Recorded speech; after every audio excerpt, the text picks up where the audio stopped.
Kebakaran rumah anggota polisi yang disertai ledakan mobil menyebabkan 1 orang tewas.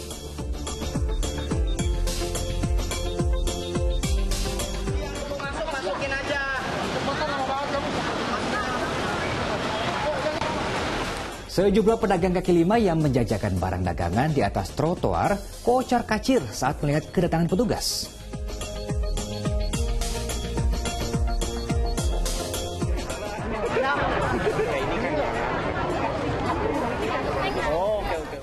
Temuan 2 jenazah bayi mengapung di aliran sungai gemparkan warga.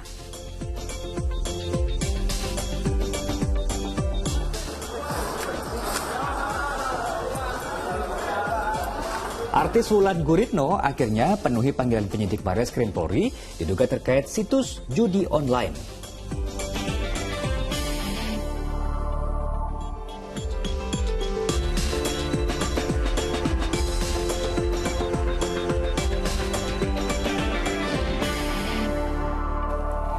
Halo, selamat pagi Misa. Senang sekali kami dapat kembali menyapa Anda pagi ini dalam program Fokus Pagi bersama saya Jimmy Darusman. Dan saya Pratiwi Kusuma. Seperti biasa dalam 1,5 jam ke depan kami hadir dengan rangkaian informasi dan juga peristiwa terbaru yang berhasil dihimpun tim redaksi kami hingga dini hari tadi. Kita awali informasi di pagi hari ini pemirsa, sedikitnya 17 rumah warga ludes dalam kebakaran yang melanda permukiman padat penduduk di kawasan Ibul Besar 2, Ogan Ilir, Sumatera Selatan. Sementara kebakaran rumah anggota polisi yang disertai ledakan mobil menewaskan 1 orang di Bangka Barat, Bangka Belitung. Kebakaran rumah milik Brigadir Henry Situmorang, warga desa Air Belau, Kecamatan Mentok, Kabupaten Bangka Barat ternyata menelan korban jiwa. Korban bernama Nguming, 51 tahun, meninggal dunia menyusul adanya ledakan mobil di rumah yang terbakar tersebut. Korban terkena ledakan, ada ledakan karena yang terkena itu arus pendek yang kemudian menyambar bagian tangki kendaraan yang sedang dipanaskan. Jadi tangki itu yang membuat adanya pantulan. Sementara kepulan asap hitam dan kobaran api menyelimuti permukiman padat penduduk di kawasan Pemungutan Ogan Ilir, Sumatera Selatan Kamis petang. Besarnya kobaran api dengan cepat melahap bangunan rumah warga yang terbuat dari kayu. Hubungan pendek arus listrik, salah satu rumah warga diduga menjadi penyebabnya. Rumah ini semuanya dari kayu, full semuanya kayu dan berdempetan. Diperkirakan dari hasil penyelidikan sementara diduga dari korsleting listrik. Tapi nanti dari oleh TKP akan kita pastikan kembali sambil kita menunggu pemeriksaan nanti oleh unit periksa dan pelapor. Api jinak setelah petugas menerjunkan 7 unit mobil damkar ke tempat kejadian. Ada Agus dan Dedi Irwansah melaporkan dari Bangka Barat, Bangka Belitung, dan Kabupaten Ogan Ilir, Sumatera Selatan. Diduga akibat korsleting, 4 rumah warga di Gunung Sitoli, Sumatera Utara terbakar. Sementara di Maros, Sulawesi Selatan, sebuah rumah panggung dan 3 sepeda motor hangus di Lumat Si Jago Merah.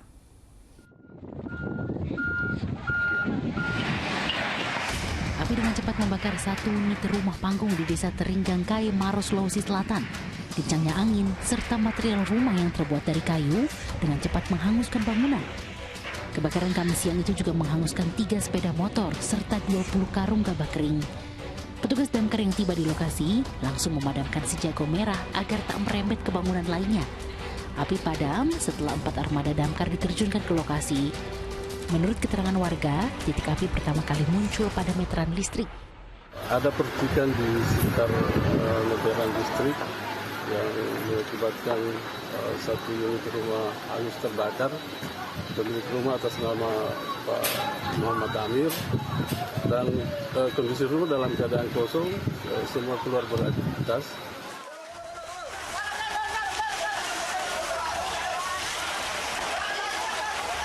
Warga 4 Tohia Gunung Sitoli, Sumatera Utara berusaha memadamkan api yang melahap bangunan warga yang saling berdempetan. Api terus membakar material bangunan yang sebagian berbahan kayu. Kebakaran Kamis siang itu diduga akibat korsleting listrik dari salah satu rumah warga dan merembet ke bangunan lainnya. Informasi dari korban, ini dari istrinya, bahwa ini dari arus listrik. Kejadiannya pertama adalah dia sedang menjahit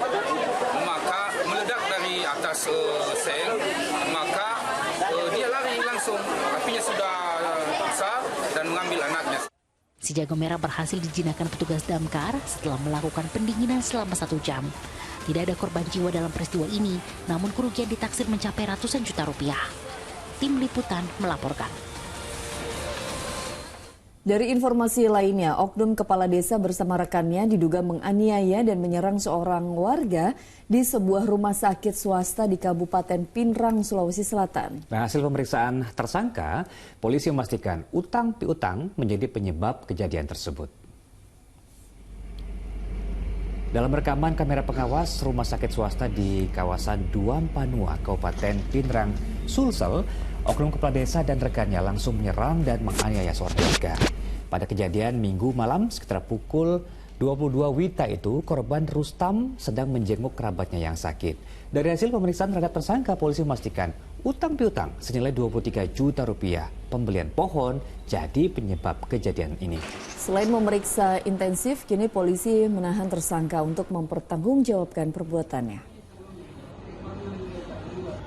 Setelah kami lakukan pemeriksaan kepada korban ya, jadi ternyata memang ada permasalahan terkait dengan utang harga kayu jabung, di mana memang sebelumnya pada 7 bulan yang lalu, bulan Februari 2023, korban ini beli kayu jabung kurang lebih 100 pohon dari Haji Katani. Ya, Haji Katani itu merupakan orang tua dari Pak Kepala Desa Haji Samunding ya.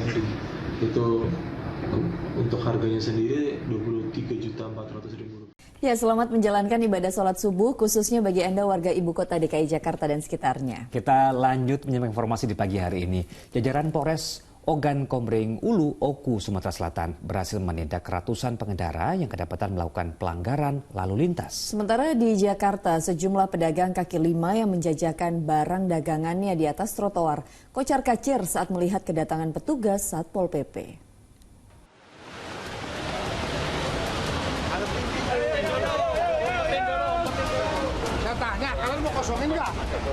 Begitu mengetahui kedatangan petugas Satpol PP, para pedagang yang menjajakan barang dagangannya di atas trotoar di kawasan Tanah Abang, Jakarta Pusat pada Kamis siang seketika panik. Para pedagang harus segera memindahkan jualannya ke tempat yang aman agar tidak diangkut petugas. Meski petugas Satpol PP tidak melakukan penyitaan terhadap barang dagangan, namun penertiban ini membuat sejumlah pedagang emosi.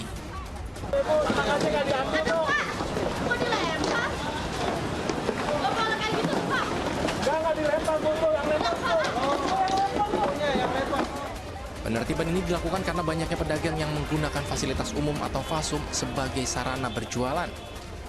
Jika para pedagang masih melakukan pelanggaran, nantinya akan diberikan sanksi tegas.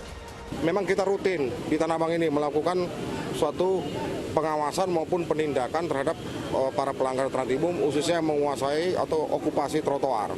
Ya, ternyata tadi kan kita lihat sendiri banyak yang menguasai trotoar, mempergunakan jalur tunanetra dan sebagainya.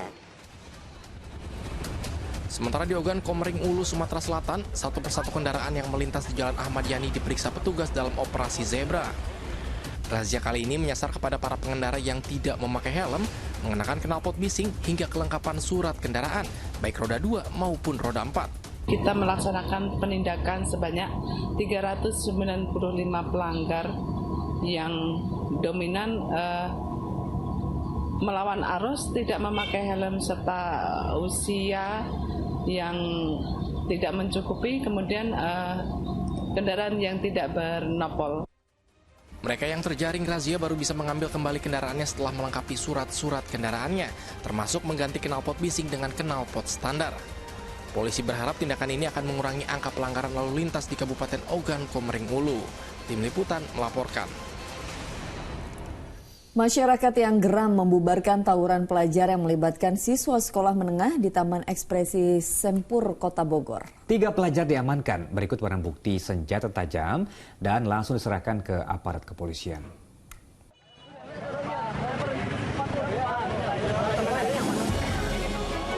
Masyarakat berkerumun di Taman Ekspresi Sempur, Kota Bogor menyusul diamankannya sejumlah pelajar yang diduga terlibat tawuran dengan sekolah menengah lain pada Kamis malam. Turut disita 2 bilah senjata tajam jenis celurit dan pedang.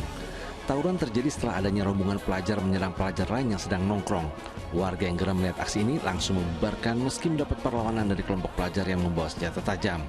Ini tangan nih kena nih. Oh, tangan kena? Ya, pokoknya alatnya curulit, lawang sama apa lagi ya tadi, parang pokoknya. Itu satu nggak ada barang buktinya. Itu tiba-tiba nyerang apa gimana sih, Kang? Kayaknya tiba-tiba nyerang dia. Di situ ada yang lari bawa celurit sama pedang. Itu di lokasi udah mau ditangkepin. Alhasil pas waktu di situ saya tabrak satu orang, yang lari ke atas saya tendang, yang bawa pedang itu sama celurit.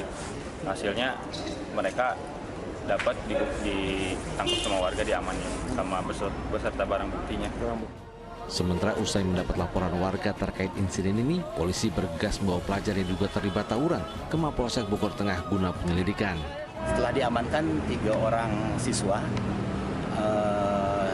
yang diduga mungkin akan melakukan tawuran dengan pelajar lain, dan ada ditemukan 2 buah barang bukti senjata tajam berupa 1 buah pedang macete dan 1 buah celurit besar. Akibat kejadian ini ada pelajar yang mengalami luka-luka dan polisi juga masih memburu para pelajar lainnya yang diduga terlibat dalam tawuran ini.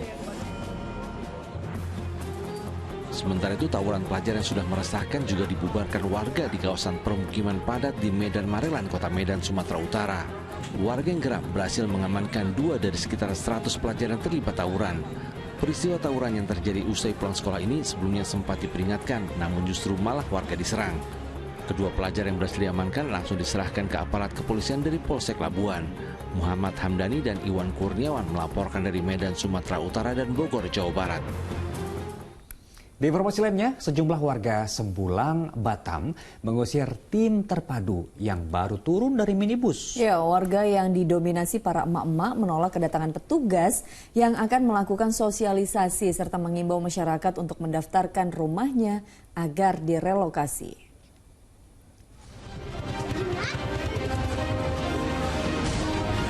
Dalam video amatir ini terlihat sejumlah warga Sembulang, Pulau Rempang, Kota Batam, Kepulauan Riau tidak dapat menahan emosi menyambut kedatangan tim terpadu ke kediaman mereka. Warga langsung mendatangi petugas yang baru sampai serta menolak kehadiran tim terpadu.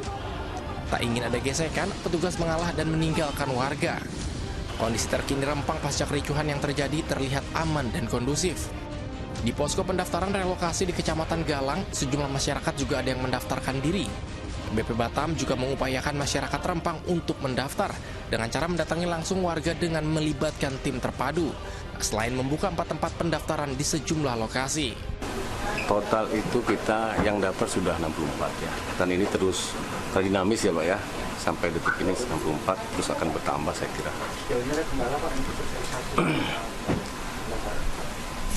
Sosialisasi tidak ada kendala, hanya mungkin kita tetap menghimbau kepada masyarakat, khususnya yang di Sembulang dan Rempang Cate, untuk tidak khawatir.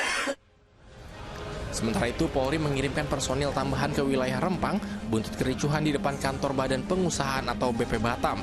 Sekitar 4 kompi yang terdiri dari 400 pasukan dikirimkan guna menanggulangi terjadinya eskalasi ancaman. Saat ini kita mengedepankan tindakan yang bersifat lebih persuasif. Tentunya kekuatan personel saat ini terus kita tambah. Ada kurang lebih 4 SSK sampai hari ini yang kita tambahkan, dan ini akan terus kita tambah disesuaikan dengan eskalasi ancaman yang terjadi. Saat ini terdapat area yang disediakan oleh BP Batam untuk pemindahan tahap pertama seluas 471 hektar dengan jumlah 3.000 unit kafling. Di sana akan dibangun 7 sekolah dasar, 3 sekolah menengah pertama, 2 SMA atau SMK yang sederajat, 2 pasar tradisional, fasilitas olahraga, serta masjid dan gereja. Tim Liputan melaporkan. Kita beralih ke informasi lain. Angin puting beliung terekam kamera amatir warga di lapangan kampus Universitas Siliwangi, Tasikmalaya, Jawa Barat. Ya, beruntung tidak ada kerusakan, namun kejadian itu membuat mahasiswa berlarian ketakutan.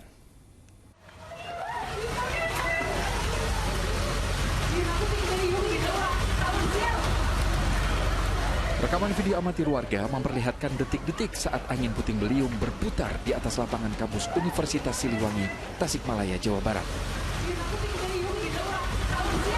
Angin yang berputar kencang membuat ketakutan para mahasiswa yang kemudian berlarian mencari tempat perlindungan. Di situ tuh ada angin kencang, kirain teh angin biasa. Ternyata udah lama-kelamaan ada putaran. Ternyata itu angin puting beliung. Nah, cuma di tengah lapang aja. Beruntung usai kejadian tidak ada kerusakan, bahkan mobil yang ada di sekitar lapangan selamat dari hantaman puting beliung. Eko Setiabudi melaporkan dari Tasikmalaya, Jawa Barat. Di informasi lainnya, pemirsa, 2 rumah di Kabupaten Banjar, Kalimantan Selatan ambles. Salah satu bangunan bahkan ambruk dan membuat 4 orang penghuninya terjebak. Penyebab amblesnya bangunan kini dalam penyelidikan polisi. 2 rumah yang ambles di Kompleks Asman Pesona, Jalan Martapura Lama, Kecamatan Sungai Tabu, Kabupaten Banjar, Kalimantan Selatan ini sudah dipasang garis polisi. Salah satu rumah bahkan nyaris tak berbentuk. Saat kejadian, sekira jam 12:30 Kamis dini hari, 4 orang penghuninya sempat terjebak. Para korban yang terdiri dari 3 dewasa dan 1 remaja itu segera dievakuasi warga dan dilarikan ke rumah sakit. Menurut salah satu pemilik rumah, kala kejadian dirinya terbangun karena mendengar bunyi lantai keramik pecah dan jendela roboh. Saat diperiksa, ternyata rumahnya sudah ambles dan miring. Diduga disebabkan dorongan dari rumah sebelahnya yang sudah ambles lebih dulu. Kami tidur, tapi tiba-tiba keramik naik. Keramik lantai kamar naik, habis itu loncat dari jendela, keadaan sudah roboh. Saat itu Bang Bu ada yang teriak minta tolong seperti Ada 4 orang. Hingga kini 4 korban masih dirawat di RSUD Ulin, Banjarmasin. Kerugian material ditaksir mencapai ratusan juta rupiah. Terkait penyebab kejadian masih diselidiki polisi. Muhammad Lutfi Darlan melaporkan dari Kabupaten Banjar, Kalimantan Selatan. Pemirsa, kecelakaan tunggal yang melibatkan kendaraan jasa pengiriman paket terjadi di Kota Bengkulu. Diduga minibus tercebur saat berada di tikungan tepi danau. Salah satu jasa pengantar barang ekspres. Sopir minibus ini tergeletak tak sadarkan diri setelah kendaraannya terjun bebas ke Danau Dendam Tak Suda, Bengkulu. Ia berhasil keluar dari kemudi, lalu warga setempat langsung mengevakuasinya ke daratan. Kecelakaan tunggal Kamis pagi itu terjadi saat kendaraan jasa pengiriman paket itu melaju dari arah Simpang Brimob menuju Simpang Kompi. Saat berada di tikungan tepi danau, mobil keluar jalur dan tercebur. Belum diketahui pasti penyebab kecelakaan karena sopir belum bisa dimintai keterangan. Dugaan sementara saat ini belum dapat dikonfirmasi dikarenakan sopir masih belum sadar. Saat ini dibawa oleh pihak keluarga ke rumah sakit RSHD Kota Bengkulu. Korban sendiri nggak luka-luka Bang atau gimana? Berdasarkan video visual yang kami terima, korban untuk sementara secara fisik tidak ada luka-luka. Sementara paket yang berada di dalam kendaraan berhasil diselamatkan nelayan setempat. Kecelakaan ini kini ditangani unit Laka Lantas Polresta Bengkulu. Ferry Susanto melaporkan dari Kota Bengkulu. Diduga tak kuat melaju di jalan menanjak, mobil pikap yang membawa 14 tenaga kesehatan di Kolaka Utara, Sulawesi Tenggara terguling. Akibat insiden itu, 2 orang yang mengalami luka serius dilarikan ke rumah sakit untuk mendapat perawatan.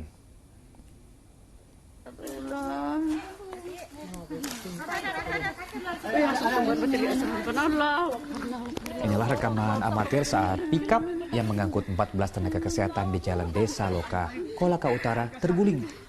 Peristiwa ini terjadi saat pikap yang melaju di jalan menanjak tiba-tiba mengalami mati mesin. Pikap tersebut kemudian berjalan mundur hingga menabrak pohon. Selain karena tidak kuat menanjak, pikap yang terguling itu diduga terjadi karena akses jalan yang buruk dan dipenuhi bebatuan. Akibat kecelakaan ini, 12 tenaga kesehatan mengalami luka ringan, sedangkan 2 lainnya harus dilarikan ke rumah sakit karena mengalami luka serius.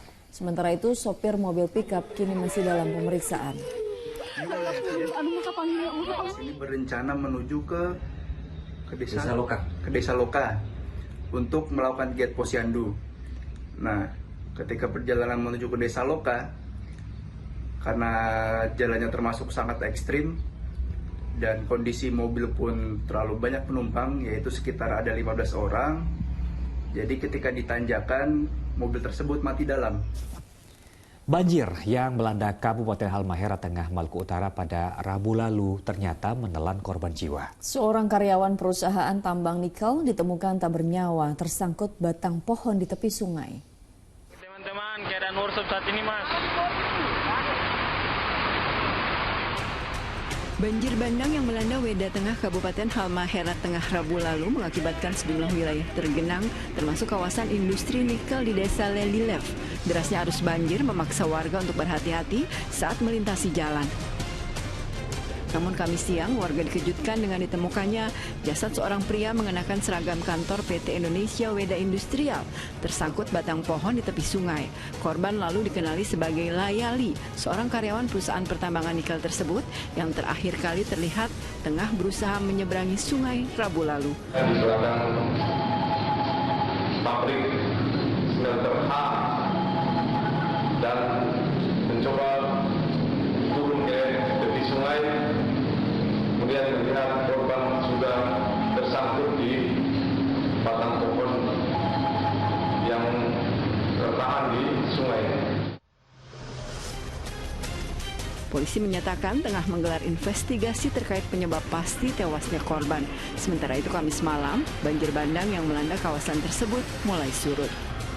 Juhli Samaneri melaporkan dari Kabupaten Halmahera Tengah, Maluku Utara. Tak jelas apa motifnya, belasan makam di area pemakaman umum di Jember, Jawa Timur dirusak oleh orang tak dikenal. Warga pun mengaku resah sebab aksi perusakan serupa sudah terjadi 3 kali berturut-turut. Warga lingkungan wetan kantor Patrang, Jember geger dengan aksi perusakan makam di area pemakaman umum setempat. Sebanyak 14 makam warga rata-rata rusak pada bagian batu nisan. Dari kondisinya, diduga batu nisan dirusak dengan cara dihancurkan menggunakan benda keras hingga pecah berkeping-keping. Tak hanya itu, ada pula makam yang sampai berlubang lantaran batu nisannya dijebol dan hilang. Pihak kepolisian masih memburu pelaku perusakan sekaligus mencari tahu apa motifnya. Kami sebagai Babinkan Timas juga menghimbau kepada masyarakat untuk tetap tenang dan untuk bersabar dan tetap waspada. Kemudian kami tindak lanjuti bersama RW dan Lurah Babinsa untuk bersama-sama memecahkan permasalahan ini karena untuk motifnya kita masih belum tahu. Warga berharap polisi segera menangkap pelaku sebab aksi perusakan makam di lokasi ini sudah 3 kali terjadi dalam beberapa bulan terakhir. Tommy Iskandar melaporkan dari Jember, Jawa Timur. Kita beralih ke informasi lain. Artis Wulan Guritno pada Kamis siang memenuhi panggilan Bareskrim terkait situs judi online. Dalam pemeriksaan selama 7 jam itu, Wulan mengklarifikasi terkait videonya yang viral diduga mempromosikan situs judi online.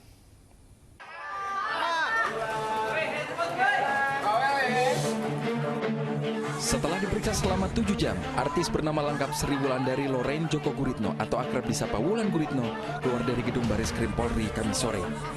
Dengan wajah tersenyum, Wulan mengatakan pemeriksaan dirinya untuk mengklarifikasi terkait videonya mempromosikan judi online. Senang banget bisa bertanggung jawab memenuhi panggilan untuk klarifikasi. Dan aku senang banget dikasih ruang untuk klarifikasi. Berterima kasih banget dengan tim penyidik dari Bareskrim sangat profesional, dan aku juga terima kasih buat teman-teman media yang setia menunggu aku. Sekarang aku udah harus bekerja. Wulan sebelumnya tidak memenuhi panggilan pertama Bareskrim tanggal 7 September lalu dengan alasan sakit. Halo, saya Wulan Guritno mau memperkenalkan ada game online yang sudah terakreditasi sebagai website resmi. Penyidik menyatakan meminta keterangan Wulan sebagai saksi terkait keterlibatan dalam promosi judi daring yang diunggah di salah satu media sosial pribadinya tahun 2020 lalu. Tim Liputan melaporkan. Warga di sekitaran Sungai Buntung, Sleman, Yogyakarta digegarkan dengan temuan 2 jenazah bayi mengapung di aliran sungai. Kami hadirkan informasi lengkapnya usai jeda, tetap di Fokus Pagi.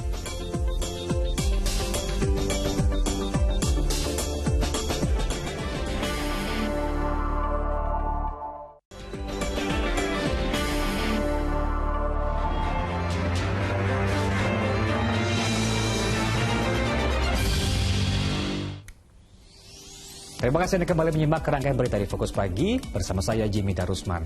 Warga di sekitar Sungai Buntung, Sleman, Yogyakarta digegerkan dengan temuan 2 jenazah bayi yang mengapung di aliran sungai. 2 bayi perempuan ditemukan lengkap dengan tali pusar yang masih menempel. Diduga kedua bayi itu dibuang setelah dilahirkan.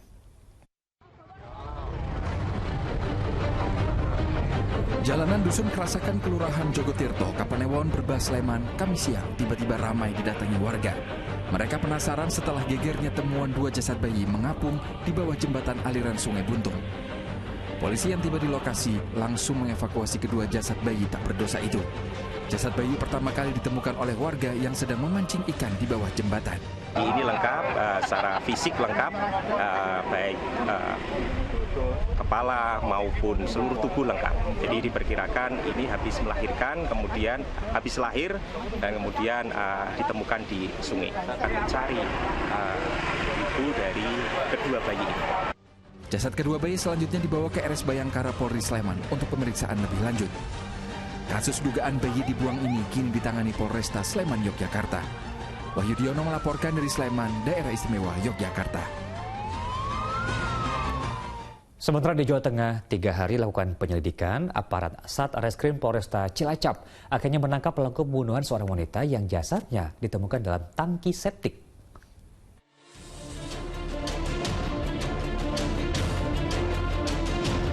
Tersangka AW diringkus Satreskrim Polresta Cilacap di sebuah warung di kawasan alun-alun di Banyumas, Jawa Tengah. Penangkapan dilakukan setelah polisi melakukan penyelidikan secara maraton setelah jasad seorang wanita berusia 33 tahun ditemukan tewas dalam tangki septik. Hasil pemeriksaan Kamis siang, tersangka merupakan tetangga korban. Pembunuhan dilakukan setelah korban memergoki tersangka mencuri uang. Karena panik aksinya diketahui, tersangka kemudian membacok korban dengan senjata tajam, lalu memperkosanya dan jasad kemudian dibuang ke tangki septik.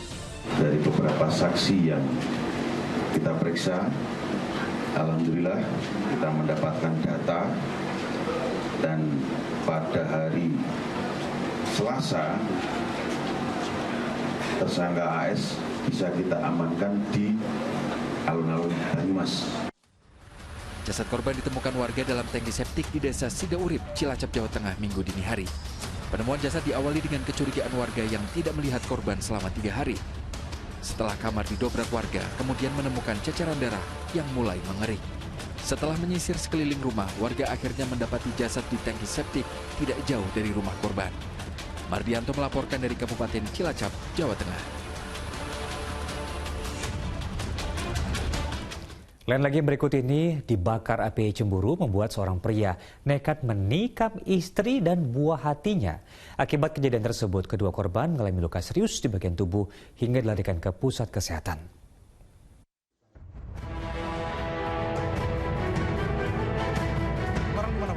Berawal dari cekcok mulut karena terbakar api cemburu, Dedi Effendi nekat menikam istri dan melukai putrinya. Peristiwa kekerasan dalam rumah tangga ini terjadi di rumahnya di Jalan Seiserai, Tanjung Pinang, Kamis siang. Korban terluka di bagian punggung dan pinggang, sedangkan putrinya mengalami luka di bagian tangan. Warga langsung membawa korban ke puskesmas terdekat. Yang ditusuk siapa, Bang? Istrinya. Itu untuk dugaan sementaranya apa, Bang? Cemburu. Oh, berarti ribut dulu, ya, Bang? Iya. Dia nusuknya pakai apa, Bang? Pisau.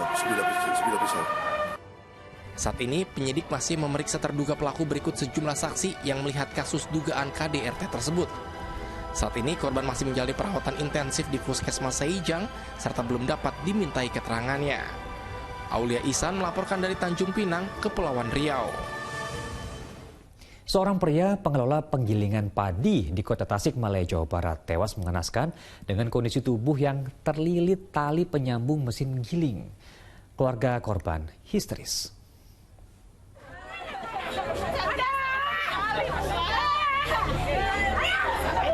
Tangisan keluarga dari pria bernama Wawan mewarnai evakuasi jenazah di pabrik penggilingan padi di Kecamatan Cipedes, Kota Tasikmalaya, Jawa Barat. Wawan yang merupakan pengelola penggilingan padi tersebut ditemukan tak bernyawa di dalam pabrik dengan kondisi terlilit tali penyambung mesin penggilingan. Yang tidak berkepentingan diharap untuk masuk. Tak ada saksi mata yang menyaksikan kejadian karena Wawan biasa bekerja sendirian.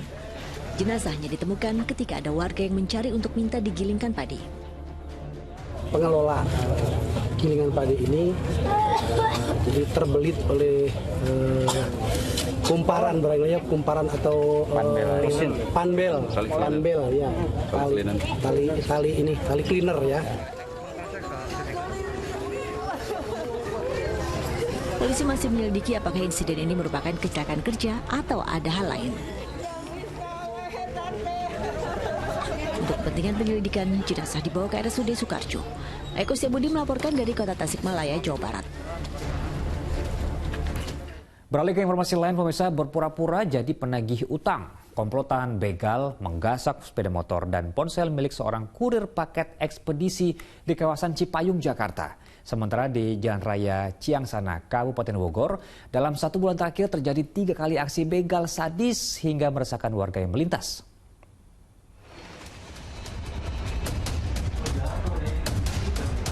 Dari rekaman kamera CCTV terlihat para pelaku begal di Jalan Raya Ciangsana, Kabupaten Bogor, Jawa Barat. Ironisnya, belum 1 bulan di daerah ini sudah terjadi 3 kali begal motor. Dalam aksinya, 4 orang pelaku menggunakan 2 sepeda motor menyerang korbannya saat jalan sepi. Mereka memepet dan menendang korban hingga terjatuh. Saat melihat senjata tajam, korban langsung lari dan teriak minta tolong. Kasus ini telah dilaporkan ke Polsek Gunung Putri. Bawa celurit, menurut keterangan korban bawa celurit. Oh, itu korban ditendang atau gimana? Iya, korban dibuntutin dari belakang, ditendang sehingga jatuh terseret motor. Ya alhamdulillahnya si korban masih bisa lari ke rumah warga sekitar yang dekat. Di kawasan Cipayung, Jakarta Timur, komplotan begal juga berhasil menggasak sepeda motor dan ponsel milik seorang kurir paket ekspedisi. Para pelaku beraksi dengan modus berpura-pura menjadi debt collector yang menghentikan paksa dan menuduh korbannya belum bayar angsuran motor. Korban juga sempat diajak berkeliling dengan dalih akan dibawa ke kantor leasing hingga akhirnya ditinggal di tengah perjalanan. Kejahatan jalan ini juga terekam kamera CCTV saat korban dihentikan para pelaku. Pelaku 8 orang yang diduga dari kelompok etnis tertentu menuduh bahwa korban telah lalai dalam melakukan pembayaran kredit sepeda motornya. Padahal korban sudah membayar cicilan secara rutin setiap bulan dan itu bisa dibuktikan dengan bukti pembayaran kepada kami. Namun karena korban masih anak-anak dan baru bekerja 4 hari sebagai kurir jasa online dan didatangin oleh 8 orang karena takut, korban langsung memberikan sepeda motor berikut handphonenya. Meski saat itu ada beberapa pengendara yang melintas, namun tak ada yang menyadari aksi para pelaku. Kini korban telah membuat laporan ke petugas kepolisian sektor Cipayung. Tim Liputan melaporkan. Pelaku pencurian kendaraan bermotor beratribut ojek daring kembali terjadi di ibu kota. 2 pelaku menggondol motor milik pemilik toko kelontong. Dalam rekaman kamera pengawas terlihat salah satu dari 2 pelaku mendekati motor yang diincar sambil mengawasi kondisi sekitar. Dan dalam hitungan detik, motor milik pemilik dari toko kelontong di Jalan Jembatan Besi 2, Tambora, Jakarta digondol para pelaku.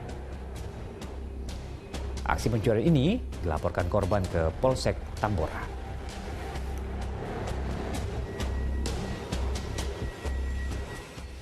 Di informasi lainnya, sebuah kamar apartemen yang dijadikan lokasi untuk memproduksi tembakau gorila digerebek aparat Sat Narkoba Polres Serang, Banten. 5 orang pelaku diringkus polisi terkait bisnis narkoba itu. Itu jangan buat ini, Pak. Iya. Satuan Narkoba Polres Serang, Banten menggerebek salah satu kamar sebuah apartemen di wilayah Sentul, Bogor, Jawa Barat karena diduga sebagai lokasi memproduksi tembakau gorila. Selain mengamankan barang bukti, di kamar itu polisi juga menangkap tersangka berinisial AS. Setelah menangkap AS, polisi langsung mengejar pelaku lain. 4 orang berhasil diringkus di lokasi berbeda dan langsung digelandang ke Mapolres Serang, Banten. Di Mapolres Serang, Kamis siang, para pelaku mengaku telah menggeluti bisnis tembakau gorila sejak tahun 2022 lalu. Dua pelaku ini berperan sebagai atau memproduksi barang tembakau sintetis ini. Jadi dari bahan baku diproduksi sampai barang jadi. Nah itu kita temukan juga di TKP ada beberapa ratus gram barang bukti tembakau sintetis. Penggerebekan itu bermula dari penangkapan seorang pengedar tembakau gorila di kota Serang pada bulan Maret lalu. Ariel Maranus melaporkan dari Kabupaten Serang, Banten. Tidak terima ditegur lantaran menggunakan helm saat bertransaksi di mesin ATM. Oknum Kapolsek di Kabupaten Manggarai Barat NTT menganiaya seorang satpam bank. Nah, mendapat perlakuan kasar, korban pun menempuh jalur hukum dengan melaporkan kasus penganiayaannya ke Markas Polres Manggarai Barat. Guido Andre Sadi, korban diduga dianiaya Kapolsek Komodo, lapor ke Mapolres Manggarai Barat NTT pada Rabu petang. Satpam bank ini mengaku telah dianiaya oleh oknum polisi lantaran dirinya menegur sang Kapolsek yang mengenakan helm saat bertransaksi di mesin ATM tempat korban bekerja. Saat bertransaksi di dalam mesin ATM, pelaku masih mengenakan helm. Korban pun menegur pelaku untuk tidak mengenakan helm saat berada di ruang mesin ATM. Pukul sampai ke kantor, sepanjang jalan sampai kantor pukul terus di bagian rahang sama muka. Sampai di kantor, ya bawa saya ke ruangan sel, itu lebih parah pukul ruangan sel itu pakai tangan. Ada tembok di belakang tuh, sangat begini, terus depan, samping di pipi, terus pakai sandal juga, begitu. Atas insiden ini, Kapolres Manggarai Barat AKBP Ari Satmoko menegaskan pihaknya akan bertindak tegas kepada anggotanya yang melanggar kode etik profesi jika terbukti. Propam sedang proses sekarang mendalami karena ada ketentuan bahwa ketika seorang anggota Polri melakukan pelanggaran, nah itu sanksinya tuh tidak disiplin atau kode etik, dan kalau si korban melaporkan tidak pidananya, ya tentunya kita proses tidak lanjuti. Kapolsek Komodo Ivan Sederajat sudah menyampaikan permohonan maaf pada korban. Meski kedua belah pihak akan menempuh jalur damai, namun proses hukum terkait dugaan pelanggaran kode etik akan tetap dilakukan.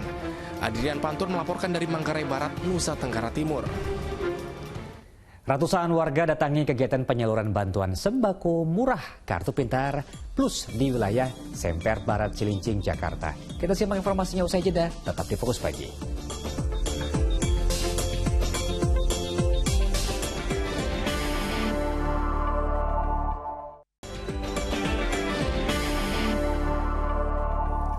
Anda kembali menyaksikan Fokus Pagi bersama saya, Pratiwi Kusuma. Kita ke kasus yang kini menjadi buah bibir di masyarakat, yakni seorang pria lulusan SMA yang menjadi dokter gadungan. Terdakwa yang tengah diadili di Pengadilan Negeri Surabaya rupanya sudah 7 kali beraksi tipu-tipu di sejumlah instansi kesehatan. Susanto, 44 tahun, pria asal Grobogan, Jawa Tengah ini sudah 7 kali melakukan aksi penipuan menjadi dokter gadungan dalam rentang waktu sejak tahun 2006 hingga tahun 2023. Dalam catatan jaksa, hanya 1 kali Susanto menjalani proses hukum, yakni di Kutai Timur, Kalimantan Timur pada tahun 2011 dan divonis selama 9 bulan. Sementara aksi penipuan lainnya tidak diproses hukum karena pelaku langsung dikeluarkan dari pekerjaannya. Lantaran terdakwa sudah melakukan berulang kali melakukan aksi kejahatannya, maka hal itu akan menjadi pertimbangan dalam memberi tuntutan yang maksimal kepada terdakwa. Adanya dia sudah melakukan perbuatan berulang-ulang ini, itu tentu menjadi hal yang memberatkan dalam kita mengajukan tuntutan sebagai dokter, sehingga dipekerjakan dan kurang lebih kerugiannya itu sekitar 265 juta kerugian yang 262 gaji bulanan sekitar 35 kali dia sudah menerima gaji tadi. Terdakwa Susanto dilaporkan oleh PT Pelindo Husada Citra atas tindak pidana penipuan menjadi dokter gadungan dan menyebabkan kerugian material sebesar 262 juta rupiah. Kebohongannya terbongkar saat akan perpanjangan kontrak kerja. Semua terkait dokumen-dokumen keprofesian YPS ini untuk dipastikan kevalidannya, keabsahannya. Ternyata dokumen yang disubmit ke kami itu ternyata beda. Ada kejanggalan di dokumen yang disubmit. Dari situlah awal bermula kecurigaan adanya pemalsuan data ini. Modus kejahatannya melalui sebuah situs di internet. Susanto mencuri data seorang dokter di Bandung, Jawa Barat. Lantas foto sang dokter diganti foto dirinya. Sejauh ini belum ada laporan malapraktik yang dilakukan terdakwa. Slamet Riyadi melaporkan dari Surabaya, Jawa Timur. Pemirsa, dampak kemarau panjang sebuah waduk yang mampu mengairi ribuan hektar sawah di 3 kecamatan di Kabupaten Madiun, Jawa Timur mengering. Sementara di Pantura, Subang, Jawa Barat, akibat kekurangan air, ratusan hektar tanaman padi terancam gagal panen. Buat ini ke rawa desa, buktinya mana? Kenyataannya nggak ada air. Nggak sampai sini. Protes ini dilakukan sejumlah petani desa Rancadaka, Kecamatan Pusaka Negara, Subang pada perangkat desa yang biasa mengurus pembagian air. Mereka mempertanyakan pembagian air yang dianggap tidak adil karena dirasa lebih menguntungkan petani lain yang lebih dekat dengan saluran utama. Usaha petani menggunakan pompa untuk mengairi sawah juga sia-sia lantaran air di saluran irigasi telah mengering. Aksi protes petani di area persawahan ini pun tak berlangsung lama. Sangat seperti anak tiri.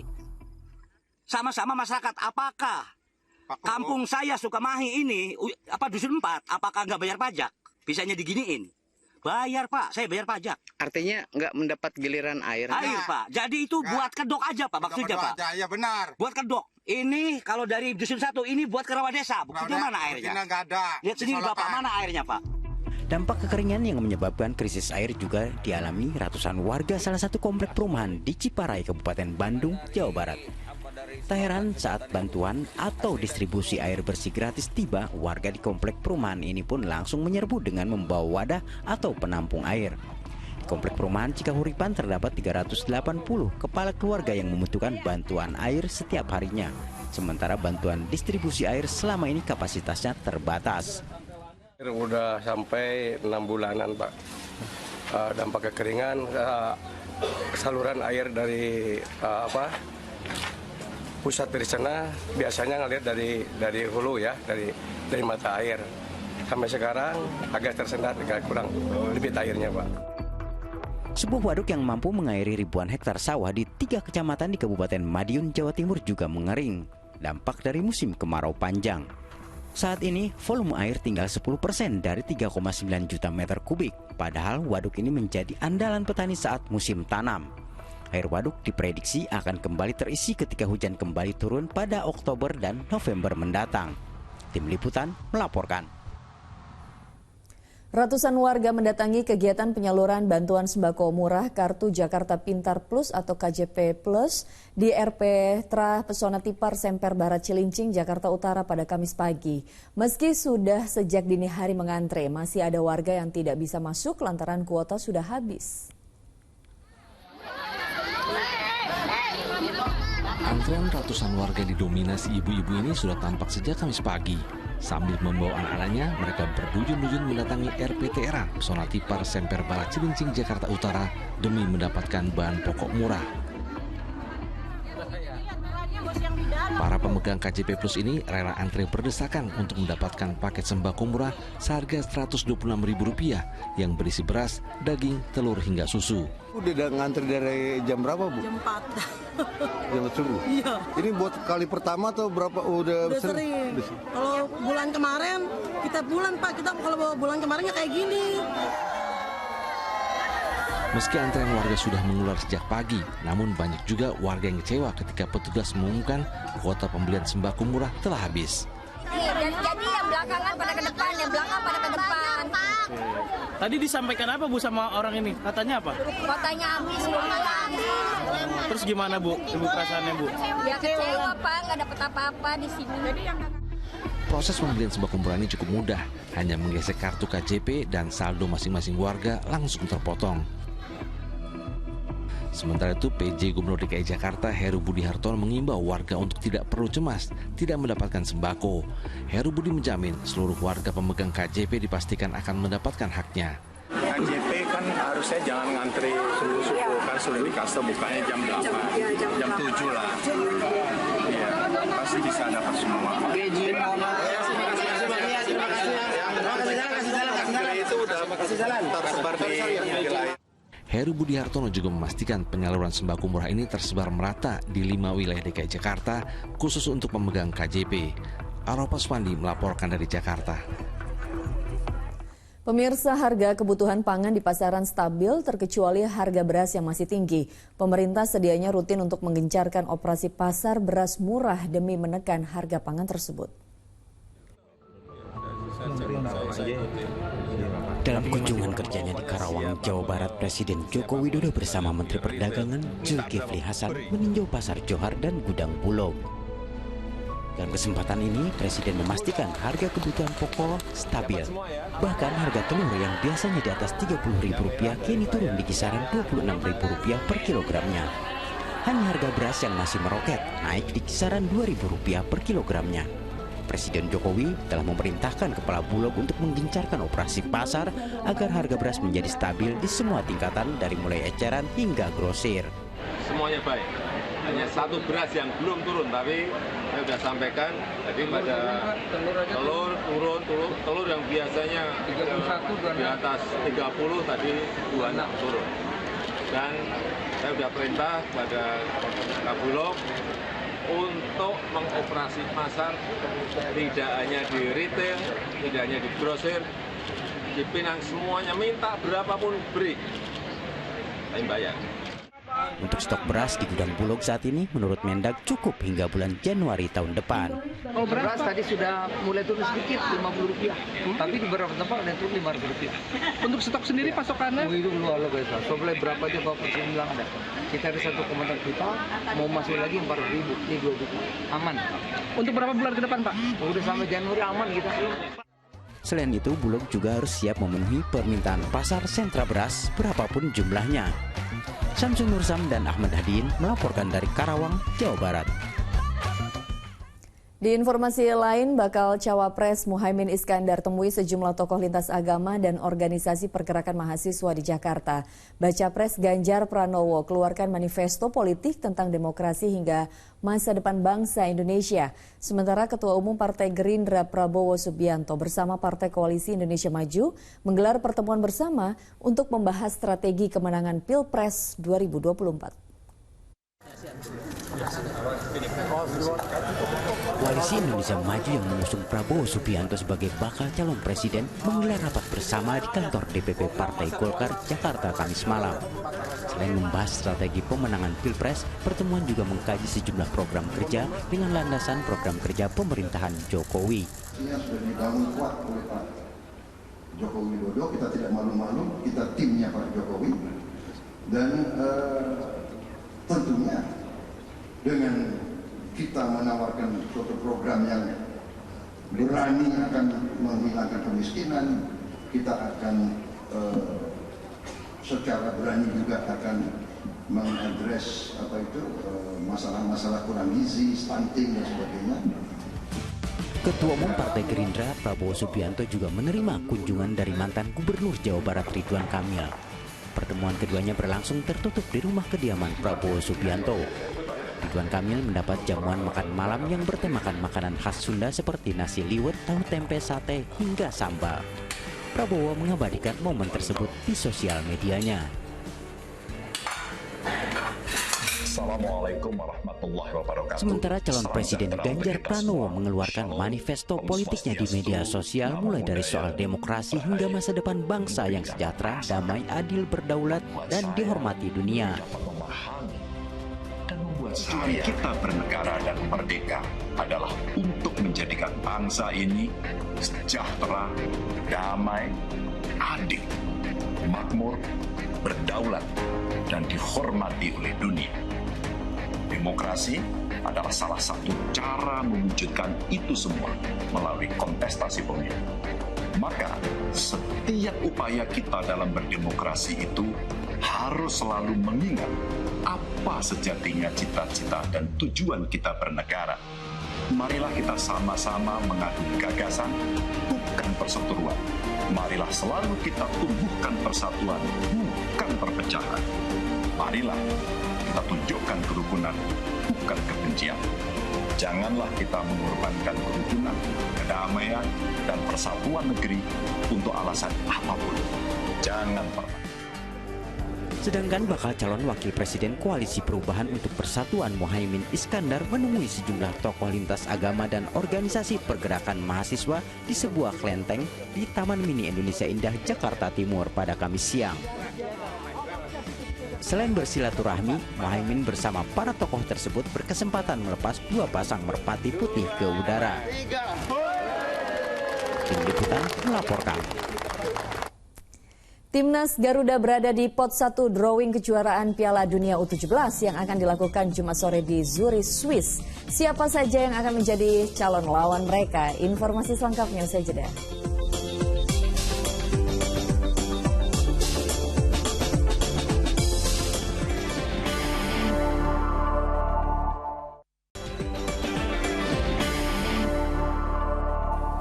Terima kasih sudah kembali di Fokus Pagi bersama saya Jamie Darusman. Dan saya Pratiwi Kusuma. Kita lanjutkan informasi di pagi hari ini.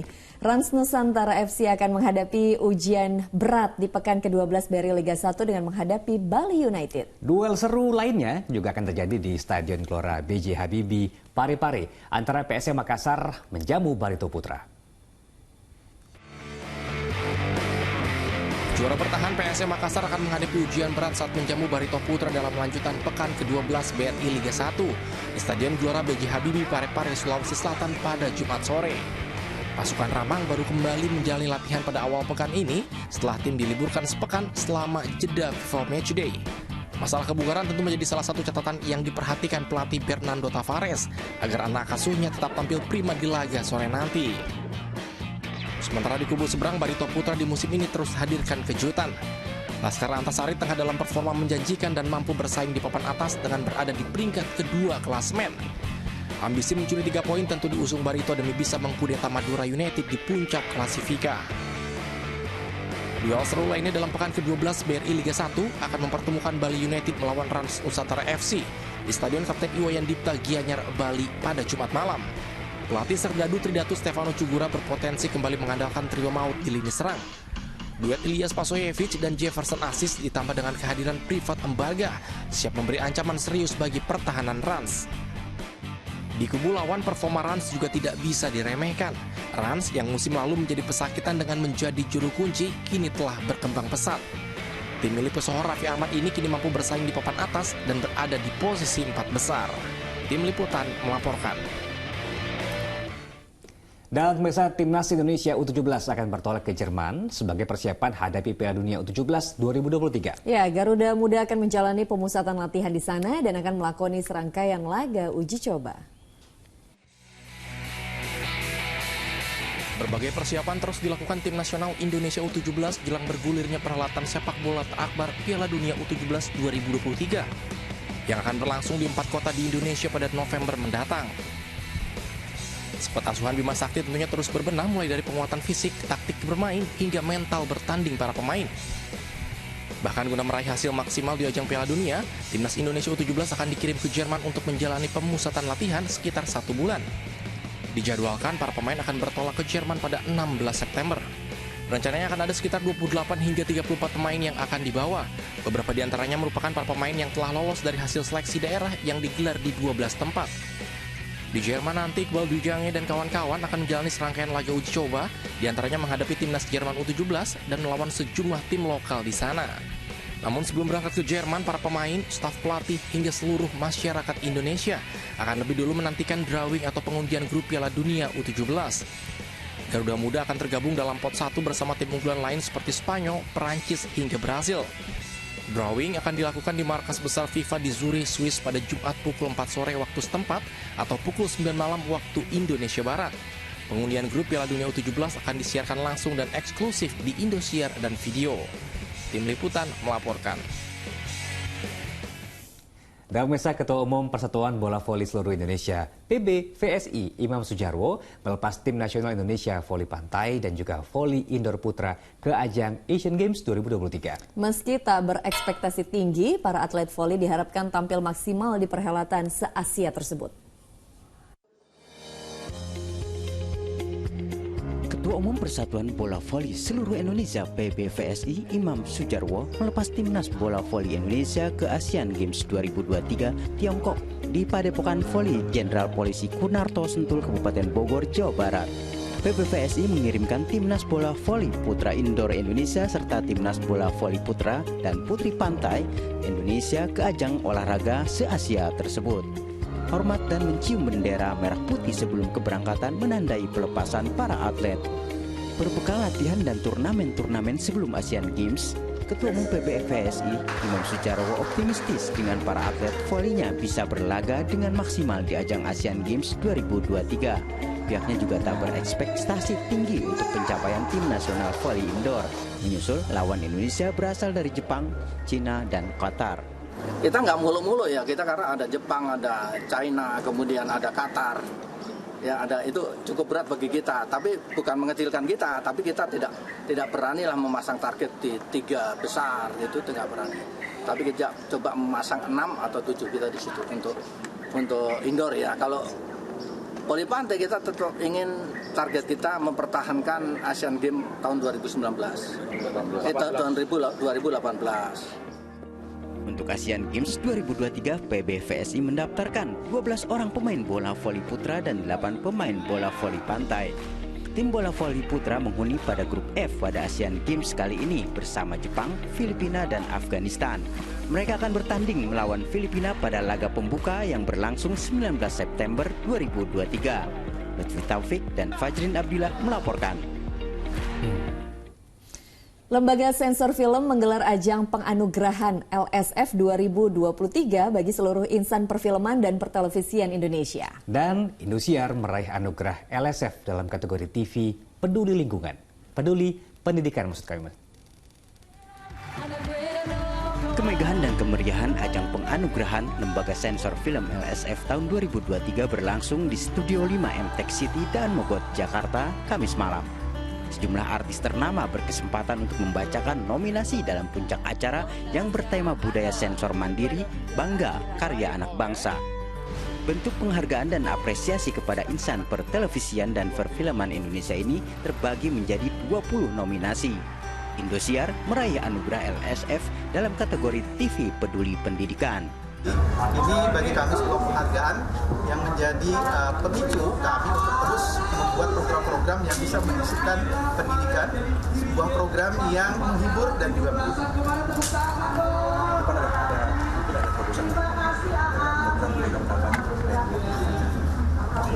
Iya, ke depan pasti akan ada, dan yang penting adalah konsistensi ya dalam menayangkan program-program yang terus disisipkan pendidikan. Hanya dengan cara inilah kita bisa menghargai karya anak bangsa sendiri. Dan sampai hari ini kami di LSF sudah meyakini bahwa film-film Indonesia, film-film nasional itu sudah mampu bersaing dengan film-film asing. Setelah sukses di tahun 2021, LSF RI kembali menggandeng Indosiar untuk menjadi host broadcaster dalam anugerah LSF tahun 2023. Masing-masing treatment atau masing-masing awarding kita bedakan treatmentnya, dan itu merangkul semua hal yang memang ingin dikedepankan oleh LSF pada malam anugerah tahun ini. Begitu juga misi-misi atau visi LSF untuk mengajak para pembuat film, pembuat program TV, masyarakat untuk melakukan sensor mandiri, itu sudah tersampaikan dengan sangat baik. Dalam acara ini sederet bintang papan atas Indonesia ikut meramaikan anugerah Lembaga Sensor Film 2023 seperti penampilan Gigi, Magic 5, Mawar De Jong, Waode Popa hingga Selvi Yama. Aditya Eko Utomo dan Tikno Handoko melaporkan dari Jakarta. Dan misal laporan tadi sekaligus menutup kebersamaan kita dalam Fokus Pagi hari ini. Usai Fokus Pagi, jangan lewatkan untuk menyaksikan program Magic 5. Mewakili tim redaksi dan kerabat kerja yang bertugas, saya Pratiwi Kusuma. Dan saya Jimmy Darusman, kami berdua pamit undur diri. Selamat pagi, selamat mulai aktivitas Anda, dan sampai jumpa.